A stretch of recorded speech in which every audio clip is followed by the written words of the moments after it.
সাবধান, এই গাছের কাছে যাওয়া যাবে না। কিন্তু শয়তানের ধোঁকায় পড়ে গাছের ফল খেয়ে ফেলছে। এবার আল্লাহ তাআলা দুনিয়া জমিনে পাঠিয়ে দিয়েছেন। একটা ভুলের কারণে এত পরিমাণ তিনি মালিকের কাছে কান্নাকাটি করেছেন। এবার সর্বশেষ আল্লাহ তাআলা তার অন্তরে ইলকা করে দিয়েছেন, রব্বানা যালামনা আনফুসানা ওয়া ইল্লাম তাগফির লানা ওয়া তারহামনা লানাকুনান্না মিনাল খাসিরিন। এই দোয়াটা পাঠ করেছেন, এমনকি আমার আপনার নবীর নামের উসিলায় আল্লাহ তাআলার কাছে দোয়া করেছেন। আল্লাহ বলেন, হে আদম, তুমি আমার আখির পয়গম্বরের নামটা কিভাবে জানো? আমার হাবিবের নামটা কিভাবে তুমি জানতে পারলা? আদম পয়গম্বর বলেন, আল্লাহ, যেদিন তুমি আমাকে সৃষ্টি করেছো, আমি যখন আরশ আজিমের চৌকাঠের দিকে তাকায় দেখি তোমার নামের পাশাপাশি আরেকটা নাম আছে। সে নামটা হলো মুহাম্মাদুর রাসূলুল্লাহ সাল্লাল্লাহু আলাইহি ওয়াসাল্লাম। আমি চিন্তা করলাম নামটা বড় রহমতওয়ালা, নামটা বড় বরকতময়। এই নামের উসিলায় আমি তোমার কাছে ক্ষমা চাইলাম। আল্লাহ তাআলা বলেন, আদম রে, যেহেতু আমার আখির পয়গম্বরের নামটা নিয়েছো, এই নামের বরকতে আমি আল্লাহ তোমাকে মাফ করে দিলাম। সুবহানাল্লাহ, তোমাকে মাফ করে দিলাম এই নামের বরকতে। আরে শুধু আদমের দোয়া সীমাবদ্ধ নয়, কিয়ামত পর্যন্ত যারাই দোয়া করবে এই নামের উসিলায় তাদের দোয়া কবুল হয়ে যাবে। সুবহানাল্লাহ। যেমন নবীর একজন সাহাবী ছিল আব্দুল্লাহ ইবনে যায়েদ ইবনে আব্দি রব্বি, কৃষক সাহাবী, সাধারণ সাহাবী, কাজের দিক থেকে সাধারণ, কিন্তু বড় দামি ছিল। দামি ছিল।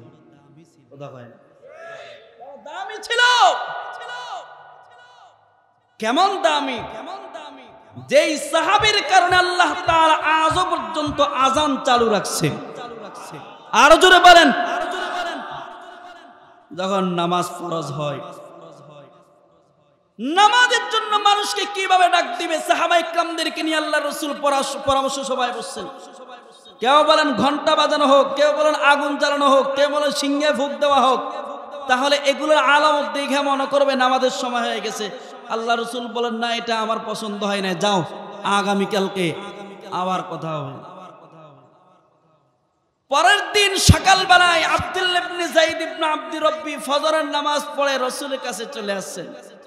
ইয়া রাসূলুল্লাহ, আমি গতকালকে রাত্রে স্বপ্নে দেখেছি আমার পার্শ্বে দিয়ে একটা লোক যাচ্ছে। লোকটাকে ডাক দিয়ে বললাম, ভাই, নামাজের জন্য মানুষকে কিভাবে ডাক দেওয়া যায় একটু বলে দাও। ওই লোকটা আমাকে আযানের শুরু থেকে আল্লাহু আকবার থেকে নিয়ে লা ইলাহা ইল্লাল্লাহ মুহাম্মাদুর রাসূলুল্লাহ পর্যন্ত আমাকে শিখায়া দিয়েছে। সুবহানাল্লাহ। রাস্তে কোন আর জোরে বলেন। রাসূল বলেন, তোমার স্বপ্ন সত্য, যাও বিলালকে শেখাও। বিলাল রাদিয়াল্লাহু তাআলা আযান দেওয়া শুরু করেছে। ওমর দৌড়ায় চলে আসছে। ওমর বলেন, ইয়া রাসূলুল্লাহ, গতকালকে রাত্রে এই স্বপ্নটা আমি দেখছি। এ আব্দুল্লাহ ইবনে যায়েদ ইবনে আব্দি রব্বি, তিনি কেমন দামি সাহাবী! যখন রাসূলের ইন্তেকালের কথা সারা মদিনায় ছড়িয়ে পড়ে, তিনি মদিনায় খেজুর বাগানে কাজ করতেছিলেন। খেজুর গাছ থেকে লাফ দিয়া নিচে নেমে পড়ছেন। রাসূল নাই, দুনিয়ার জমিন থেকে বিদায় নিয়ে গেছে, নিজেকে নিয়ন্ত্রণে রাখতে পারছেন না। তিনি কেমন জানি নিজের ভিতর অস্থিরতা চলে আসছে। সাহাবী আল্লাহর কাছে হাত তুলে দোয়া করে, আল্লাহ, যেই চোখ দিয়া নবীকে দেখতে পাবো না, এই চোখ দিয়ে আমি আসমান দেখতে চাই না, জমিন দেখতে চাই না। যেই চোখ দিয়ে আমি আমার নবীকে দেখতে পাবো না, এই চোখ দিয়ে আমি আমার মা, আমার বাবা, আমার সন্তানাদি, স্ত্রী কাউকে দেখতে চাই না। যেই চোখ দিয়ে আমি আমার নবীকে দেখতে পাবো না, এই চোখ দিয়ে আমি দুনিয়া দেখার প্রয়োজন নাই, অন্ধ করে দাও আমার নবীর উসিলায়। সঙ্গে সঙ্গে আল্লাহ তাআলা তার দুইটা চক্ষু অন্ধ করে দিছে। এদেরকে বলা হয় আশিকে রাসূল। এদেরকে বলা হয় কি? সবাই বলেন, সবাই বলেন, আরো জোরে বলেন। আমগর মতো শুধু 12 রবিউল আউয়াল আসলে নাচানাচি আর জিলাপি আর ফিন্নি খাওয়া শুরু হয়ে যায়, এই ধরনের আশিকে রাসূলের কথা বলা হয়নি। কথা কয় না, জোরে বলেন। জাসনে জুলুস আর ঈদ মিলাদুল পালন করবে, কিন্তু রসুলের বিরুদ্ধে কথা বললে এই সমস্ত আশিকে রসুলগুলাকে প্রতিবাদ করতে দেখা যায় না। কথা কয় না, জোরে বলেন। তখন এদেরকে গর্তের ভিতরে দেখা যায়, এদেরকে রাস্তায় প্রতিবাদ করতে দেখা যায় না। অথচ আশিকে রাসূল তো তাদেরকে বলা হয় যারা নবীর ইজ্জতের উপর আঘাত করবে। কোন কুলাঙ্গার যদি নবীকে গালি দেয়, ইসলামের বিরুদ্ধে যদি কথা বলে, কোরআনের উপর যদি পা রেখে যদি কোরআনকে অপমান করে, আল্লাহর বিরুদ্ধে কথা বলে, মাদ্রাসার বিরুদ্ধে কথা বলে, তখন ওই কুলাঙ্গার বিরুদ্ধে নিজের জীবনটা বিলীন করে দিবে। এদেরকে বলা হয় আশিকে রাসূল। ঠিক কিনা বলো? হ্যাঁ, আমার তো মন চাই, এখন তো সবার একটা দিলের তামান্না যে এমন একজন প্রধানমন্ত্রী দরকার, যে প্রধানমন্ত্রী নবীর বিরুদ্ধে কথা বলবে, ওই কুলাঙ্গারের বিরুদ্ধে এই আইন চালু করবে, তার একটাই শাস্তি, মৃত্যুদণ্ড। জোরে বলেন, একটা শাস্তি। আপনাদের কি আশা নাই? কথা কয় না, আশা নাই। কিন্তু হবে কিভাবে? কিভাবে হবে? আমগো আলেমদের ভিতরে মারামারি শুরু। কথা কয় না, কেউ এই দল সাপোর্ট করে, কেউ এই দল সাপোর্ট করে। আরে ভাই, আমাদের অবস্থা হবে কেমন জানেন? আমি গত কয়েকদিন আগে এক জায়গা বলছি, এক সময় তো সারা পৃথিবী মুসলমানরা রাজত্ব করেছে। কথা বলেন না কেন? যেমন স্পেনের দিকে তাকান, আমরা মুসলমানরা ইতিহাস পড়িও না, পড়লেও ভুলে যাই। 800 বছর মুসলমানরা রাজত্ব করেছে। কয় শত বছর? সবাই কথা বলতে হবে, কয় শত বছর? 800 বছর। কিন্তু কাফেররা এটা থাকতে দেয় নাই। ওরা সবসময় একটা পলিসি অবলম্বন করে, ইংরেজিতে এটাকে বলা হয় ডিভাইড এন্ড রোল। অর্থাৎ মুসলমানদেরকে একসাথে হতে থাকতে দিবা না, ওদেরকে 2 ভাগ করে দাও, ওদের বিচার করার জন্য ঢুকে পড়ো। এটা এদের একটা পলিসি। যেমন নাকি স্পেনের সর্বশেষ যে খলিফা ছিল তার নাম ছিল হাসান, নাম কি? আর তার ছেলের নাম হলো আব্দুল্লাহ। খ্রিস্টানরা বলে আব্দুল্লাহ, তোমার বাবা যেই সিংহাসনে আছে, খলিফা আছে, এটার উপযুক্ত তোমার বাবা না, এটার উপযুক্ত হলো তুমি। এটা একটা পলিসি। এটার উপযুক্ত ছেলেকে বলছে তুমি। এবার ছেলে তো বাবার বিরুদ্ধে প্রতিবাদ সংগ্রাম শুরু করলো। আমগো শেখ হাসিনা তো যেমন শেখ হাসিনাকে নাম আছে, এমন করে তার বাবাকে প্রতিবাদ করে নামাইছে, বাবাকে হত্যা করে দিল। এবার বসলো ছেলে। যখন ছেলে বসছে, খ্রিস্টানরা বলে আব্দুল্লাহ, এই জায়গার উপযোগী তো তোমার না, তুমি না, তুমি তোমার বাবার বিরুদ্ধে প্রতিবাদ করেছো, তুমি তো ভালো সন্তান না, আমরা বসাইছি তোমাকে, এবার তুমি নামো। ছেলেকে হত্যা করে দিলে। সর্বশেষ ফলাফল কি দাঁড়াইলো? সারা দেশের মুসলমানদেরকে কচু কাটা শুরু করলো। সর্বশেষ গুটি কিছু মুসলমান ছিল, এদেরকে সমুদ্রের মাঝখানে নিয়ে জাহাজে উঠে ওখানে পেট্রোল মেরে আগুন দিয়ে পুড়াইয়া দিছে। শেষ। নাউজুবিল্লাহ বলবে না? আরো জোরে বলেন। এই হলো তাদের পলিসি, এখনো সেই পলিসি চলছে। আমরা মুসলমানরা বুঝি না, আমরা ওই দলকে মানি না, এই দলকে মানি না। ওই অবস্থা হলো ওইটা। 2টা ইঁদুর মারামারি করছে একটা কেক নিয়ে। ও বলে ওইটা খাবে, এই বলে এটা খাবে, মারামারি, মীমাংসা করতে পারছে না। সর্বশেষ একটা বানরের কাছে গেছে, শিয়ালের কাছে গেছে। শিয়াল তো খুব ভালো কথা হয়। শিয়ালের কাছে গিয়ে বলে, এই দোস্ত, আমাদের এটা ভাগ করে দাও দুই ভাইয়ের ভিতরে। সাহাবা একরাম কেমন করে রাসূলকে মহব্বত করতেন। রাসূলের একজন সাহাবী ভাই যায়েদ ইবনে হারিসা রাদিয়াল্লাহু তাআলা আনহু, ভালো করে কান লাগায় শুনেন, শেষের দিকে আমি চলে আসছি। লম্বা চড়া আলোচনা করার সুযোগ নেই, যেহেতু আমার উস্তাদ মুহতারাম চলে আসছেন। হুজুর মুরব্বী মানুষ, হাজারো আলেমদের উস্তাদ আল্লামা আনোয়ারুল হক দামাত বরকাতুহু হুজুর চলে আসবেন। এর আগে আমি অগোছালো কিছু আলোচনা করে কান লাগায় শুনেন। রাসূল আরবের সাহাবী যায়েদ ইবনে হারিসা রাদিয়াল্লাহু তাআলা আনহু, যুবক রে, কত দামি একজন সাহাবী, যেই সাহাবী আল্লাহর রাসূলের খাদেম ছিলেন। কোন সাহাবীর নাম আল্লাহ তাআলা সরাসরি কোরআনে উল্লেখ করেন নাই, একমাত্র যায়েদের নামটা আল্লাহ তাআলা সরাসরি কোরআনে উল্লেখ করেছেন। এই যায়েদ ইবনে হারিসা রাদিয়াল্লাহু তাআলা আনহু ছোটবেলায় তার বয়স যখন 8 বছর, তার মায়ের সাথে নানা বাড়িতে বেড়াতে যান। তার নানা বাড়ির উপর হামলা করে ডাকাতেরা সব সম্পদ লুটতরাজ করে নিয়ে যায়, লুণ্ঠন করে নিয়ে যায়। যায়েদকেও চিন্তায় করে মক্কায় ওকাস বাজারে গোলাম হিসেবে বিক্রি করে দেয়। এইদিকে আল্লাহর রাসূলের স্ত্রী আম্মাদান খাদিজাতুল কুবরা রাদিয়াল্লাহু তাআলা আনহু, খাদিজা বাজার থেকে একটা গোলাম কিনে নিয়ে আসছেন, যায়েদকে গোলাম হিসেবে কিনে নিয়ে আসছেন। কারণ যায়েদকে দেখতে বড় সুন্দর দেখা যায়, যায়েদ নম্র ভদ্রওয়ালা। আল্লাহর রাসূলের কাছে এনে বলেন, ওগো রাহমাতুল লিল আলামিন, যায়েদকে আপনার খাদিম হিসেবে দিলাম, হাদিয়া হিসেবে দিলাম। সরকারে দু আলম নবী কাতে তাকে কত মোহাব্বত করছেন, তাকে কত আদর যত্ন করছেন, কারণ আল্লাহর রাসূল বাচ্চাদেরকে অনেক মোহাব্বত করতেন।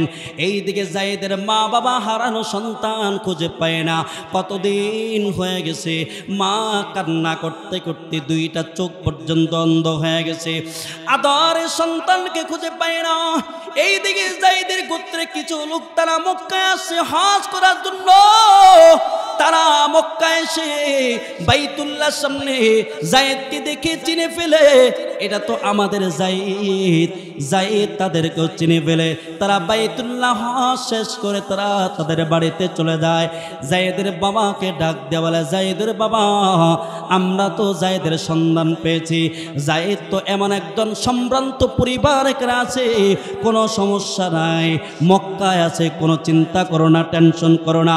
যায়েদের বাবা শোনা মাত্র তার চাচাকে নিয়া কিছু টাকা পয়সা হাতে নিয়া মক্কায় রওনা দিয়েছে।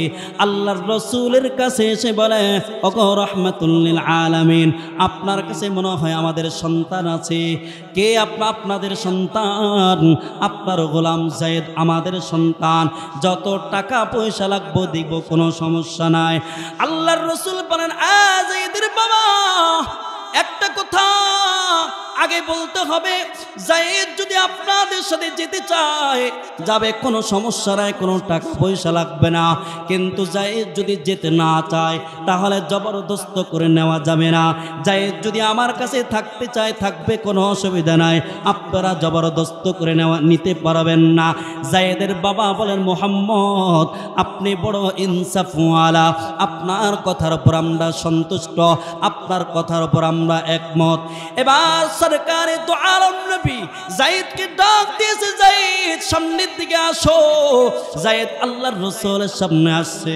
যায়েদকে আল্লাহর রাসূল ডাক দিয়ে বলে, এ যায়েদ, তুমি তো জানো আমি কোনোদিন তোমাকে কষ্ট দেই নাই, আমি তোমাকে কোনোদিন তোমার দ্বারা কাজও তেমন করাই নাই, কত মোহাব্বত তোমাকে করেছি। যায়েদ রে, তোমার সামনে দুইটা অপশন। এক নম্বর, তুমি যদি তোমার বাবার সাথে যেতে চাও যেতে পারবা, কোনো অসুবিধা না। আর যদি আমার কাছে থাকতে চাও থাকতে পারবা, কোনো অসুবিধা নাই, টেনশন করবা না। এবার যায়েদ রাসূল আরবীর জবান থেকে এমন কথা শুনে নিচের দিকে তাকিয়ে আসে। কিছুক্ষণ পরে আল্লাহর রাসূলের দিকে চেহারাটা ফিরায়া দুই চোখ বেয়ে বেয়ে পানি ফেলে কান্না করতেছে। এবার আল্লাহর রাসূলকে ডাক দেয়া বলে, রাহমাতুল লিল আলামিন, আমি যায়েদ আপনার মোকাবেলায় দুনিয়ার কাউকে প্রাধান্য দিতে পারি না। আমি যায়েদ আপনার কাছে থাকার সিদ্ধান্ত নিলাম। এইদিকে যায়েদের বাবা এমন কথা শুনে আশ্চর্য হয়ে গেছে, তাজ্জব হয়ে গেছে। হায়রে, কোন মহাপবিত্র বন্ধন যার মোকাবেলায় মা বাবার রক্তের টানও তুচ্ছ হয়ে গেল। যায়েদের বাবা ডাক দে বলে, যায়েদ রে, তোমার মনে হয় মাথায় ডিস্টার্ব চলে আসছে, তোমার মনে হয় আকলে বিকৃতি চলে আসছে। তুমি মা বাবাকে বাদ দিয়া কেমন করে দাসত্বের জীবনকে প্রাধান্য দিয়েছো। যায়েদ তার বাবার দিকে এমন ভাবে তাকিয়ে আছে, মনে হয় রক্তের কোনো সম্পর্ক নাই। যায়েদের ভিতরে ঈমানের নূর ঢুকা গেছে। সুবহানাল্লাহ কয় না? এবার যায়েদ নাক দিয়ে বলে, এই বাবা শুনো, আমার মাথায় কোনো সমস্যা নাই। আমি যা সিদ্ধান্ত নিয়েছি, আকলে সালিমের মাধ্যমে সিদ্ধান্ত নিয়েছি, আমি সুস্থ মস্তিষ্কে সিদ্ধান্ত নিয়েছি।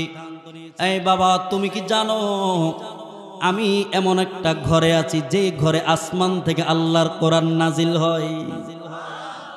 আরো জোরে বলেন।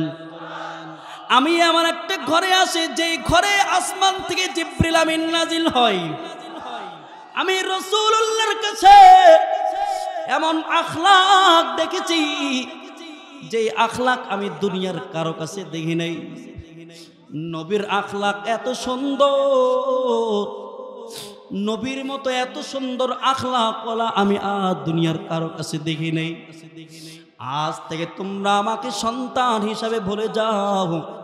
আমি আমার জীবন, আমার মরণ, আমার আল্লাহ এবং রাসূলের জন্য ওয়াকফ করে দিলাম। আল্লাহর রাসূল এমন কথা শুনে এত খুশি হয়ে গেছে, এত খুশি হয়ে গেছে। সরকারে দো আলম নবী তার হাতটা ধরে বাইতুল্লাহর সামনে দাঁড় করা বলে, এ সাহাবীরা, তোমরা সাক্ষী থাকো, আজ থেকে যায়েদ আমি মুহাম্মদের সন্তান। এই জন্য ভাইয়েরা আমার, সাহাবায়ে ইকরাম রাসূলের জন্য জীবন দিয়েছেন, সাহাবায়ে ইকরাম নবীর জন্য বাড়ি ত্যাগ করেছেন, সাহাবায়ে ইকরাম নবীর জন্য মা ত্যাগ করেছেন, বাবা ত্যাগ করেছেন। সব কিছুর মায়া ত্যাগ করে নবীর মায়ায় পড়েছিলেন। এই জন্য যুবক ভাইয়েরা, আজকে সেই নবীকে আমরা মোহাব্বত করি না, নবীর আদর্শের মোতাবেক চলি না। আমরা চুল কাটাইলেও দেখা যায় নবীর আদর্শ মোতাবেক চুল কাটাই না। আমরা চুল কাটাইলে দেখা যায় ওই রোনালদো আর মেসি আর খেলোয়াড়ের মতো আমরা চুল কাটাই। কথা বলেন। আমরা এই হলো আমাদের হালত। অথচ যদি রসুলকে মোহাব্বত করি, রসুলের প্রত্যেকটা সুন্নত মোতাবেক যদি চলতে পারি, তাহলে হাসর ময়দানে কেমন লাভ হবে, কেমন লাভ হবে। যে হাসর ময়দানে মানুষগুলো বড় বড় পেরেশানির ভিতরে থাকবে, নবীরা পর্যন্ত ইয়া নফসি করতে থাকবে। আর একদিকে আমার আপনার নবী মাকামে মাহমুদে সিজদায় পড়ে শুধু রব্বি হাবিলি উম্মতি উম্মতি বলে বলে শুধু কান্না করবে। যখন নবী এমন করে কান্না করবে, আমার আল্লাহ ডাক দিয়ে বলবেন, নবী আমার মাথাটা উঠা, আমি আল্লাহর সহ্য হয় না। আপনি দুনিয়ার জমিনে তাইফের ময়দানে উম্মতের জন্য কান্না করেছেন, আপনি মৌতের সময় কান্না করেছেন, আজকে বুঝি ময়দানে মাহশরে কান্না করতেছেন। ও নবী, আপনি কি চান? আমি আল্লাহ আপনাকে তাই দিব। আল্লাহর নবীর সুপারিশ অনুযায়ী হাসর ময়দানের বিচার শুরু হয়ে যাবে। এবার নবী নিজের উম্মতদেরকে যাচাই বাছাই করে করে জান্নাতের দিকে নিয়ে যাবে। এবার সাহাবায়ে সাহাবায়ে-কেরাম জিজ্ঞাসা করেছেন, রাহমাতুল লিল আলামিন, আপনি কিভাবে আপনার এত কোটি কোটি মানুষের ভিতরে আপনার উম্মতদেরকে চিনবেন? আল্লাহর নবী বলেন, যারা সুন্নত মোতাবেক চলেছে, যারা 5 ওয়াক্ত নামাজ আদায় করেছে, তাদের চেহারায় ভেসে উঠবে, তাদের চেহারা নূরে চমকাইতে থাকবে। আমি তাদের চেহারা দেখে দেখে আমি আল্লাহর জান্নাতের দিকে নিয়ে যাব। এরে ভাই, আবু বকর কত দামি, যে আবু বকর জীবনটা নবীর সান্নিধ্যে কাটিয়েছেন। একদিন আল্লাহর নবী বলেন, আমি মহব্বত করি, আমি নামাজ মহব্বত করি, আমি আতর দেওয়া মহব্বত করি, আমি নেক বিবি মহব্বত করি, নেক বিবি পছন্দ করে। আবু বকর সামনে বসে বলেন, রাহমাতুল লিল আলামিন, আমিও 3টা জিনিস পছন্দ করে। 1 নম্বর, আমি সারা জীবন মনটা চায় আপনার চেহারার দিকে তাকায় দেখি, এটা 1 নম্বর কাজ, 1 নম্বর মোহাব্বত। 2 নম্বর, আমার একটা মেয়ে আপনার সংসারে থাকবে। 3 নম্বর, আমার সব মাল আপনার জন্য আমি ওয়াকফ করে দিব, আল্লাহর জন্য ওয়াকফ করে দিব, এটা আমার পছন্দ। আবু বকর সব কিছু নবীর জন্য দিয়ে দিয়েছেন, এই জন্য তো আবু বকর এত দামি। ও আমার যুবক ভাই, ও পর্দার মা, ও বৃদ্ধ বাবাজিরা, আবু বকর যদি মানুষ হইয়া, তার 2টা চক্ষু ছিল, 2টা কান ছিল, তার চেহারা এমন ছিল, কিন্তু দামি হয়েছে তার কলব ছিল, তার কলব ছিল আল্লাহর সাথে লাগানো, তাআল্লুক মা আল্লাহ, এই জন্য এত দামি হয়েছে। আজকেও আমরা এই মজলিস থেকে ওয়াদা করে আহলুল্লাহদের থেকে যা শুনবো ওই অনুযায়ী আমল করব। বিশেষ করে আজকে থেকে ওয়াদা করে আর নামাজ ছাড়ব না, আর মা বাবাকে কষ্ট দিব না। সব সময় যদি দিলটা মরে যায়, যদি কান্না না আসে, মাঝে মধ্যে আমরা কবরে গিয়ে দাঁড়াবো, একটু মৌতের কথা স্মরণ করব, কবরের কথা স্মরণ করে করে কান্না করব, আর বলবো, মালিক, জীবনে কত গুনাহ করেছি, ইন্নাহু গফফার, তুমি গফফার, তুমি সাত্তার, তুমি পর্দা দিয়ে আমাদের গুনাহগুলা গোপন করে রাখছো। আজকে যদি তুমি আমাদের গুনাহগুলা প্রকাশ করে দিতা, তাহলে আমার বিবি আমাকে দূরে সরায়া দিত, আমার সন্তান আমাকে বাবা বলা স্বীকার করত না, দুনিয়ার বন্ধু বান্ধব সবাই আমাকে দূরে সরায়া দিত। আল্লাহ কত বড় রহমান, কত বড় রহিম, সবগুলো গুনাহ গোপন করে রাখছে। আল্লাহর কাছে বলবো, আল্লাহ, আখিরের ময়দানে এমন করে কাফেরদের সামনে গুনাহগুলা গোপন করে রাখো, তুমি প্রকাশ করো না। আল্লাহর কাছে বলবো, আল্লাহ, আল্লাহুম্মা ইন্নী আসআলুকা হুব্বাকা ওয়া হুব্বা মুহাম্মাদিন সাল্লাল্লাহু আলাইহি ওয়াসাল্লাম, আল্লাহ তোমার মুহাব্বত দান করো, তোমার নবীর মুহাব্বত দান করো। এইভাবে আল্লাহর কাছে দোয়া করব। কে কে রাজি আছে হাতটা উঠে একটু আল্লাহকে দেখায়া দিই। আয় আল্লাহ, এই ময়দানের দিকে তাকাও, এই ময়দানে আমার মতো জাহান্নামের আসামি আর কেউ নাই। আল্লাহ, জীবনে কত গুনাহ করেছে, কত অন্যায় করেছে, ও আসমানের মালিক, এত বড় বড় গুনাহ করেছি, দুনিয়ার কেউ যদি জানতো আমাকে কেউ কাছে জায়গা দিত না। কিন্তু তোমার রহমান রহিম নামক গুণবাচক, 2টা গুণবাচক নামের কারণে তুমি আমাদের গুনাহগুলা গোপন করে রাখছো। আয় আল্লাহ, আজ থেকে আমরা আর গুনাহ করব না, নামাজ ছাড়ব না। আল্লাহ, আজ থেকে আর কোনোদিন আলেমদের বিরুদ্ধে কথা বলবো না, মা বাবাকে কষ্ট দিব না। আয় আল্লাহ, আমরা ওয়াদা করেছি। ইয়া আল্লাহ, এখানে তাকায় দেখো, কার জানি মা নাই, কার জানি বাবাও নাই। এই হাত দিয়া মাকে কবরে রেখে রেখে চলে আসছে, বাবাকে কবর রেখে চলে আসছে। আয় আল্লাহ, কতদিন হয়ে গেছে একবার মাকে মা বলে ডাক দিতে পারি না, বাবাকে বাবা বলে ডাক দিতে পারি না। কার জানি মার কবরে দাও দাও করে আগুন জ্বলো ঘুমালি,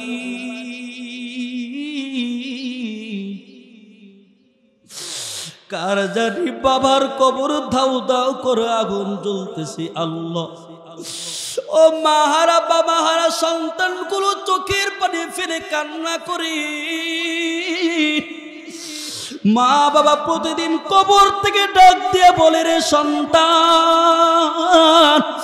আমরা বড় বিপদে আছি, আমাদের জন্য দোয়া করো, আমাদের জন্য মাঝে মধ্যে মসজিদ মাদ্রাসায় দান করো। ও মাহারা বাবার সন্তানগুলো একটু চোখের পানি ফেলান, আমার মালিককে একটু উঁচু আওয়াজে ডাক দেন আল্লাহ। আর জোরে সবাই চিৎকার করে ডাক দেন, মালিককে ডাক দেন আল্লাহ। আল্লাহ তোমার এরা সব তোমার নবীর পাগল।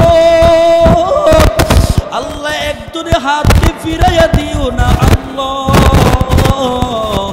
আল্লাহ তুমি আজকে মজলিসটাকে কবুল করে নাও আল্লাহ। আমরা আর নামাজ ছাড়বো না, আর আমরা মিথ্যা কথা বলবো না, গীবত করব না। আল্লাহ তুমি আমাদের সবাইকে কবুল করে নাও, কবুল করে নাও। সবাই বলেন আমিন। আরো জোরে চিৎকার দিয়ে আওয়াজ দিয়া বলেন আল্লাহুম্মা আমিন।